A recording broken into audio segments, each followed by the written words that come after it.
wabarakatuh. Waalaikumsalam warahmatullahi wabarakatuh. Selamat pagi semuanya. Pagi.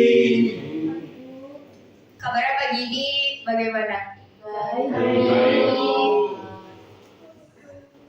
Oke, hari ini kita akan mempelajari tentang reformasi karena di minggu yang lalu kita mempelajari materi Orde Baru. Oh ya, sebelum itu mungkin teman kalian ada yang berhalangan hadir? Ada. Oh ada. Siapa yang berhalangan hadir?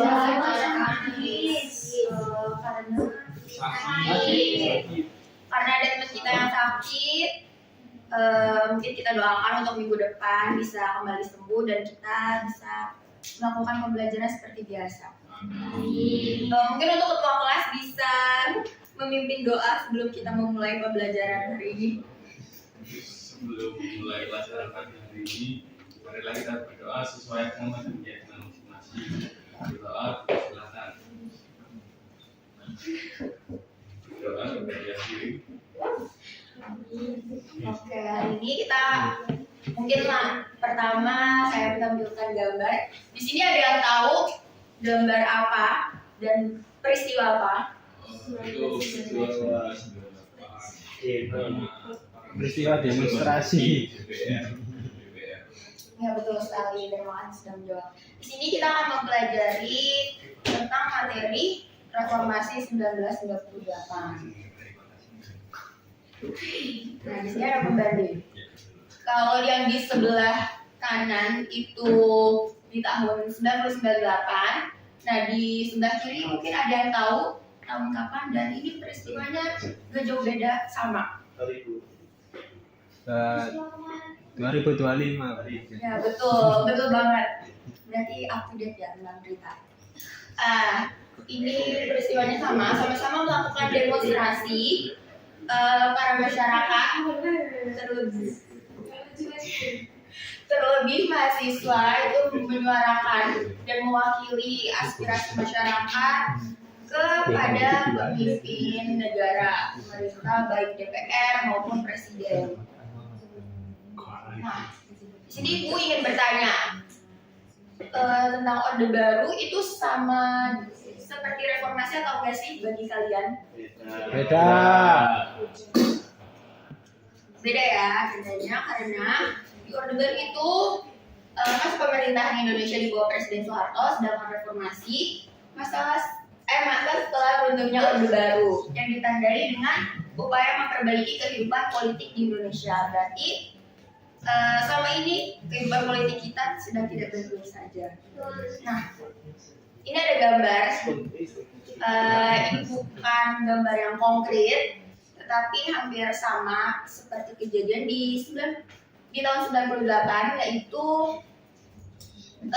pasar saham di negara kita sangat turun. Yaitu krisis moneter. Ini latar belakang mengenai adanya kejadian reformasi.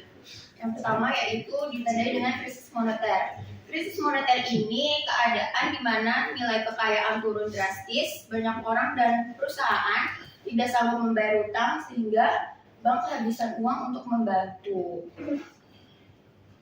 Nah, dilanjut yang kedua yaitu adanya praktik KKN, di mana praktik KKN ini penyalahgunaan kekuasaan untuk kepentingan pribadi, kelompok, keluarga dengan cara yang tidak adil, tidak jujur dan juga merugikan kita sendiri sebagai rakyat.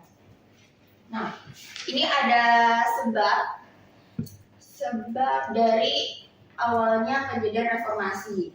Yang pertama itu adanya krisis ekonomi 1997. Ditandai dengan adanya krisis ekonomi Asia, lebih tepatnya di Thailand. Dan itu beruntut hingga Indonesia kena efeknya dari krisis ekonomi yang dialami oleh Thailand, sehingga nilai tukar rupiah saat itu anjlok dan menjadi kurangnya kepercayaan rakyat terhadap pemerintah. Nah, selanjutnya itu ada praktik KKN. Di praktik KKN ini adanya monopoli bisnis, kredit pinjam bank tanpa jaminan, memegang kendali terhadap media dan informasi, dan proyek infrastruktur tanpa tender. Dan juga dilanjut dengan tragedi Trisakti yang membuat pemantik di mana akhirnya masyarakat semakin marah dan resah sehingga menjadilah demonstrasi besar-besaran yang digambar tadi. Mungkin sebelum kita lanjut ke akibatnya, ada yang ingin bertanya tentang terkait penyampaian materi di sini? Belum ada.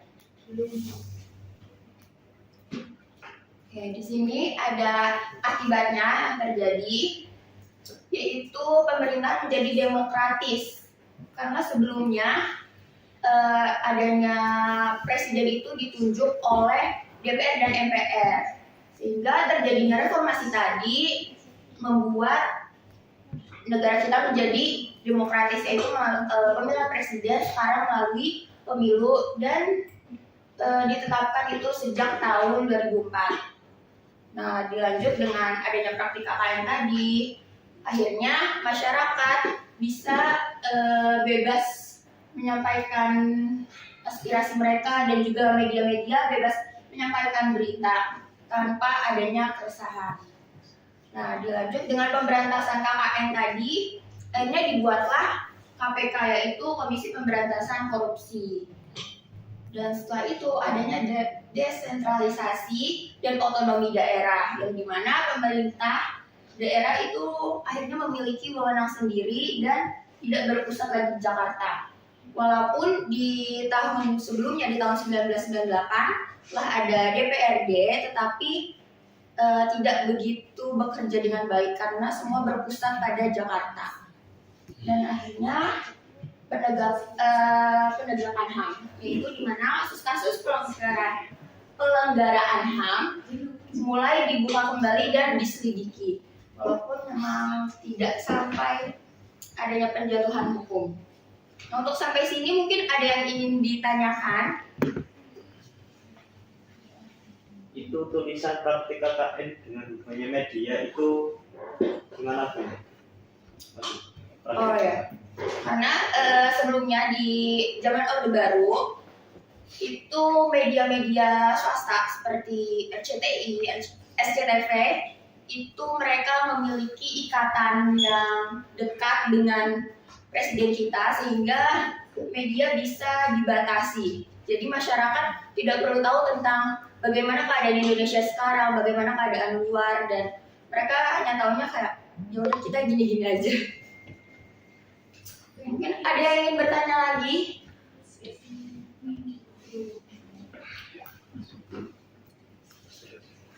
Belum ada. Oke, karena belum ada, mungkin ibu yang akan bertanya. Karena tadi ibu di slide sebelumnya ibu menjelaskan bahwa krisis ekonomi kita ini terjadi krismon itu dimulai dari Thailand. Dan menurut kalian kenapa sih kok dari Thailand tiba-tiba Indonesia bisa kena dengan adanya krisis ekonomi ini?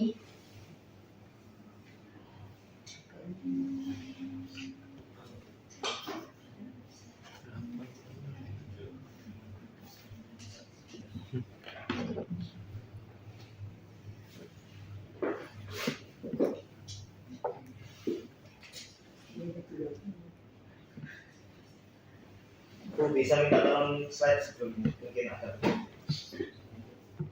Bu.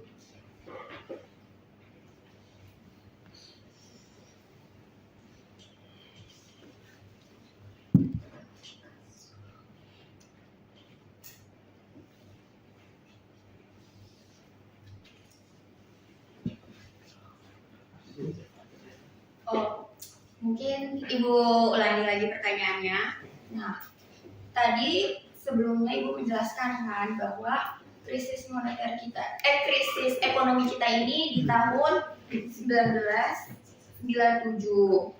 Nah, itu sebelumnya karena ada kejadian juga di Thailand merupakan krisis ekonomi, dan akhirnya dari Thailand kok bisa sih Indonesia juga kena, padahal kan tadinya Indonesia biasa-biasa aja.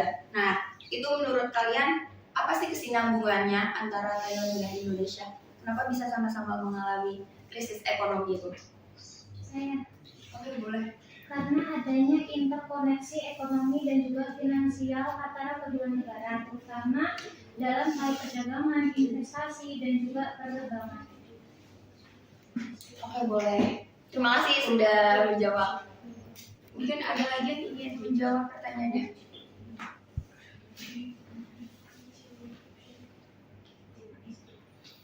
Karena Ya. karena krisis ekonomi itu berdampaknya hampir global ya. Jadi Indonesia pun akhirnya ikut kena gitu. Walaupun awalnya Thailand kena, tapi kan itu efeknya bisa meluas gitu. Apalagi kan Thailand kan Asia Tenggara, Indonesia juga Asia Tenggara. Jadi ya mungkin dari itu berdampak juga jadi Indonesia.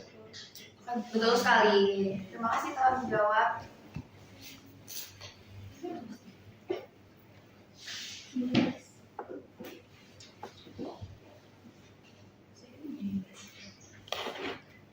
Oke, mungkin itu untuk pertanyaan akhir dan mungkin dari kalian ada yang ingin bertanya lagi sebelum kita mengakhiri pembelajaran hari ini? Saya ingin bertanya Bu, saya penasaran, kan katanya sejarah itu akan berulang. Apakah yang terjadi huru-hara politik saat ini adalah akan sama seperti yang terjadi saat masa reformasi Orde Baru? Ya, karena sejarah berulang, menurut pribadi saya itu akan terjadi karena untuk saat ini kalau misalkan karena kalian memakai handphone semua, smartphone, di mana kalian juga up to date dengan keadaan dan berita sekitar, itu kalian akan tahu dan itu juga berarti akan terulang kembali ya. Tetapi gimana lagi, kembali lagi dengan pemimpin kita, apakah mereka akan menanganinya dengan baik atau tidak. Kalau misalkan tidak, bisa saja dan bisa langsung terjadi adanya huru-hara seperti di 98 itu. Bagaimana? Oke, baik. Terima kasih Bu. Apakah ada yang ingin bertanya lagi? Oh, nggak ada. Oke, kalau nggak ada mungkin dicukupkan. Nah, dari Ibu minta dari kalian untuk merefleksikan pembelajaran kita hari ini. Apakah enak, membosankan, atau lebih dari mana? Oh iya, Mungkin boleh mewakili dari banyaknya siswa di sini.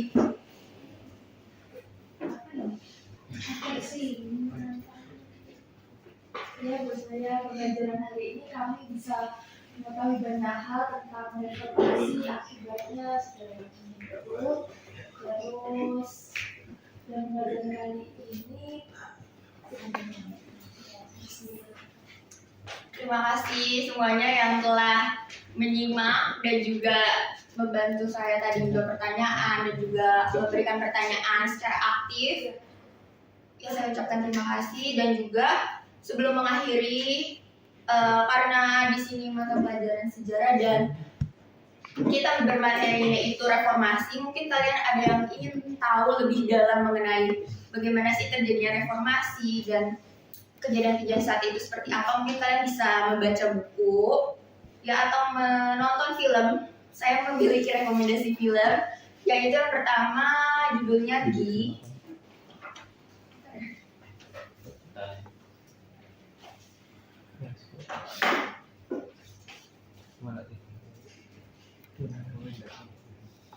Nah, di film ini bukan menceritakan tentang langsung reformasi seperti apa, tetapi menceritakan tentang step by step terjadinya reformasi seperti apa di awal Orde Baru, pemerintahannya Soeharto hingga berakhirnya. Dan juga ada sebuah novel, mungkin di kalangan kalian ini sudah sangat familiar, yaitu Laut Bercerita. Di situ sangat menceritakan secara berlatar belakang reformasi dan juga sebenarnya sangat akurat, tetapi dibentuk dalam fiksi. Nah, mungkin kalian bisa rajin-rajin membaca ya, membaca buku karena itu penting, membaca buku. Dengan membaca buku kita bisa menjadi pribadi yang baik dan juga aware terhadap sekitar, Karena kalau misalkan kita masih membaca buku, kita bisa menjadi wapres. Kalau misalkan kalian ingin menjadi wakil presiden yang lebih baik, itu apa-apa. Nilainya yang pertama. Wah, Oke, mungkin cukup sekian dari Ibu. Mungkin ada yang bisa menyimpulkan dari materi kita hari ini. izin mengumpulkan pada materi hari ini ternyata perbedaan dari masa ke reformasi itu dilatar oleh beberapa hal. Yang pertama terkait krisis energi yang terjadi di Asia, kemudian ada konflik KKN, korupsi komunisme, terus yang terakhir ada tragedi Trisakti. Kemudian akibatnya terjadi pada reformasi ini yang pertama itu adanya pemerintah demokratis yang dimana kebebasan pendapat itu sangat berbeda antara masa kembali dan masa reformasi. Kemudian praktik KKN bentuknya pemberantasan KKN, maksudnya bentuknya KPK, walaupun yang efektif ya KPK. Kemudian ada desentralisasi dan otonomi daerah, kemudian penegakan HAM. Sekian. Terima kasih untuk semuanya yang telah berpartisipasi terhadap pembelajaran kita hari ini. Kami ucapkan terima kasih dan mari kita ucapkan alhamdulillah untuk menutup pembelajaran hari ini. Oke, sekian dari Ibu. Assalamualaikum warahmatullahi wabarakatuh.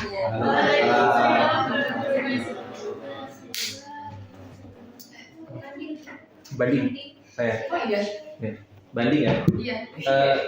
Ya dari tadi sih kalau pembanding itu kayaknya dari Anda belum melakukan variasi stimulus, jadi ngajarnya masih diam di tempat, belum ada variasi buat menarik perhatian siswa, terus menjelaskannya masih terlalu banyak melihat layar proyektor, harusnya mungkin bisa lebih terfokus pada siswa gitu, jadi nggak misalnya proyektor aja, misalnya gitu. Terus belum penggunaan papan tulisnya masih kurang banget, jadi itu sedikit banget sih, jadi bahkan itu nyaris belum sama sekali. Dan variasi pertanyaannya masih kurang buat mengasah otak siswa gitu. Itu aja sih. Oke, terima kasih. Akhir.